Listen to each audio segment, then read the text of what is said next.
Kalau kamu ngaku fans bola sejati, pasti akhir-akhir ini sering banget dengar nama Ole Romeni. Pemain berdarah Belanda Indonesia ini lagi jadi perbincangan hangat karena performanya yang bener-bener gak masuk akal bareng timnas Indonesia. Baru main 3 kali doang, tapi udah nyetak 3 gol.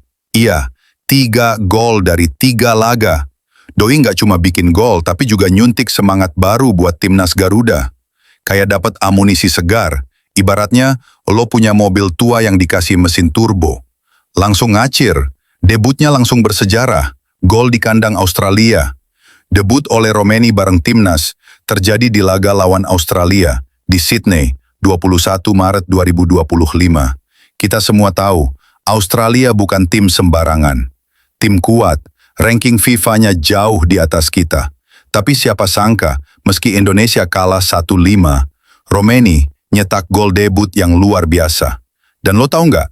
Gol itu bukan gol biasa. Itu adalah gol pertama Indonesia ke gawang Australia di kandang mereka sendiri dalam 52 tahun terakhir. Gokil, nggak tuh? Lebih dari itu usai laga, Romeni bilang gol itu dia persembahin buat neneknya yang berasal dari Medan. Di momen pertama pakai seragam merah putih, dia langsung bikin sesuatu yang emosional dan historis. Dia kayak bilang ke dunia, gue di sini bukan numpang lewat. GBK geger, gol kedua, menang perdana. Lanjut ke pertandingan kedua, 26 Maret 2025. Kali ini main di Stadion Utama Gelora Bung Karno, lawan Bahrain. Atmosfernya beda banget. Supporter penuh, suara gemuruh, semua mata tertuju ke Romeni. Bisa konsisten gak nih? Dan jawabannya, bisa banget. Di menit 25, kombinasi kece sama Marcelino Ferdinand bikin pertahanan Bahrain kocar-kacir. Umpan manis dari Marcelino, disambar Romeni, gol! Indonesia unggul 1-0. Dan itu jadi satu-satunya gol di pertandingan. Timnas menang, Romeni. Lagi-lagi jadi penentu. Abis laga, dia langsung diumumin sebagai man of the match. Dan bahkan dikasih penghargaan sama AFC sebagai salah satu gol terbaik di matchday kualifikasi. Ini bukan lagi hoki. Ini namanya konsistensi. Selebrasi yang punya cerita. Ada hal unik dari Romeni setiap kali dia bikin gol. Selebrasinya khas, tangan ditaruh di bawah dagu, kayak lagi gaya mikir. Tapi ternyata itu punya makna dalam banget. Menurut Romeni, selebrasi itu artinya tetap tegakkan kepala dalam kondisi apapun. Dia pengen ngirim pesan buat siapapun yang lagi jatuh atau ragu, kalau kita harus tetap percaya diri, tetap berdiri, dan jangan pernah nyerah.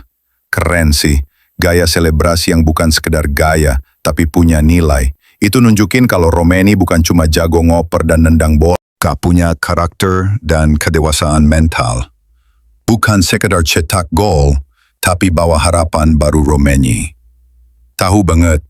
Jadi bagian dari timnas bukan cuma soal statistik. Dia juga sadar. Dia sekarang pegang mimpi jutaan orang di negeri ini. Makanya dia bilang, mimpi terbesarnya adalah bawa Indonesia ke Piala Dunia. Dan menurut dia, kalau itu kejadian, euforianya bakal gila-gilaan. Stadion penuh, jalanan rame, bendera merah putih di mana-mana. Dia pengen ngebawa momen itu ke Indonesia. Dan pengen bikin anak-anak kecil di kampung-kampung punya mimpi besar juga buat pakai jersey timnas suatu hari nanti. Romeni sadar, dia bukan pemain lokal, tapi dia punya darah Indonesia. Dan dia bawa itu di lapangan. Buat yang belum kenal banget, Romeni lahir di Belanda. Dia sempat main di Liga Belanda, terakhir memperkuat FC Utrecht, lalu sempat gabung Oxford United di Inggris. Karirnya naik turun, tapi dia nggak pernah nyerah. Dan pas akhirnya dia bisa membela Indonesia, negara asal neneknya, dia langsung kasih yang terbaik. Dan sekarang, nama dia udah masuk dalam daftar andalan pelatih Sintayong. Bahkan fans udah mulai jatuhin hati ke dia. Kalau lo scroll Twitter atau TikTok, banyak yang bilang, Romeni kayak hadiah dari semesta buat Indonesia. Akhirnya, striker yang bisa diandalkan. Beda emang kalau striker punya insting dan hati. 3 laga, 3 gol, 1 pesan. Indonesia punya striker baru yang gak main-main. Romeni bukan cuma datang buat isi slot naturalisasi. Dia datang buat mubah permainan. Dan sejauh ini, dia udah berhasil. Dari Sydney sampai Jakarta, dari kekalahan sampai kemenangan, Romeni terus bersinar. Dan kita semua tahu, ini baru awal. Kalau dia bisa terus konsisten, Bukan gak mungkin nama Ole Romeni bakal kita teriakkan di panggung Piala Dunia suatu hari nanti. Amin yang kencang bro and sis. Keep shining, Ole Romeni. Garuda di dadamu, semangatmu udah sampai ke hati kami semua. Di sebuah kota kecil di Belanda bernama Nijmegen, lahirlah seorang anak laki-laki bernama Ole Terhaar Romeni pada 20 Juni 2000. Namanya mungkin belum terlalu dikenal dunia saat itu. Tapi di balik matanya yang tajam dan langkah kakinya yang cepat, tersimpan darah petarung yang diwariskan dari dua dunia, Eropa dan Asia. Ole tumbuh sebagai anak yang aktif, lincah, dan suka banget main bola di ganggang sempit kota. Sore hari setelah sekolah, bola jadi teman paling setia. Di taman, di trotoar, bahkan di tempat parkir supermarket, semua bisa jadi lapangan baginya. Sejak kecil, satu hal yang udah pasti, dia jatuh cinta sama sepak bola. Tapi Ole bukan sekedar anak Belanda biasa. Di tubuhnya mengalir darah Indonesia, dari neneknya yang berasal dari Medan, Sumatera Utara. Meskipun tumbuh di Eropa, ia sering mendengar cerita tentang tanah jauh di Asia, tempat neneknya berasal. Suara gamelan, aroma rempah-rempah, dan semangat juang orang Indonesia, semua itu jadi bagian dari imajinasi kecilnya. Bakat Ole mulai tercium sejak remaja. Dia masuk Akademi NEC Nijmegen, salah satu klub tradisional di Belanda.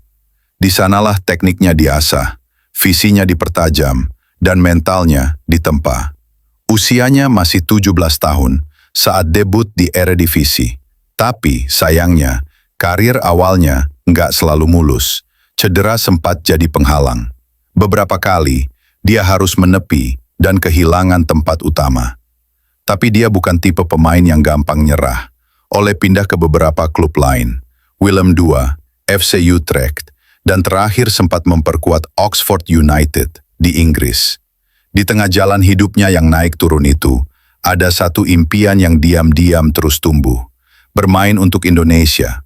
Saat PSSI mulai serius menghubungi pemain-pemain keturunan untuk memperkuat timnas, nama Ole Romeni masuk radar. Tapi banyak yang ragu, akankah dia mau? Bukankah Belanda lebih menjanjikan secara karir?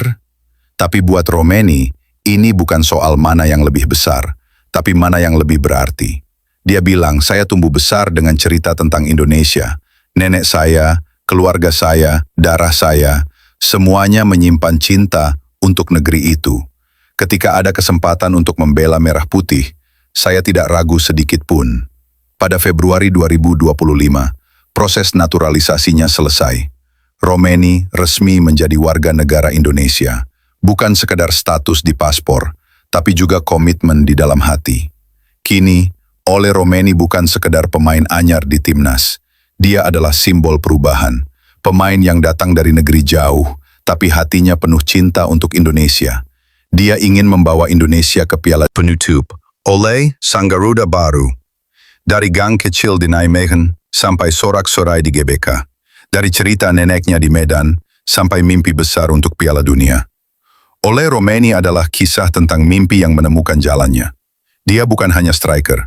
Dia adalah simbol bahwa cinta untuk tanah air tidak ditentukan oleh tempat lahir, tapi oleh tempat hati berteduh. Dan sekarang, dengan nomor punggung di punggungnya dan Garuda di dadanya, Romeni siap terbang bersama Indonesia.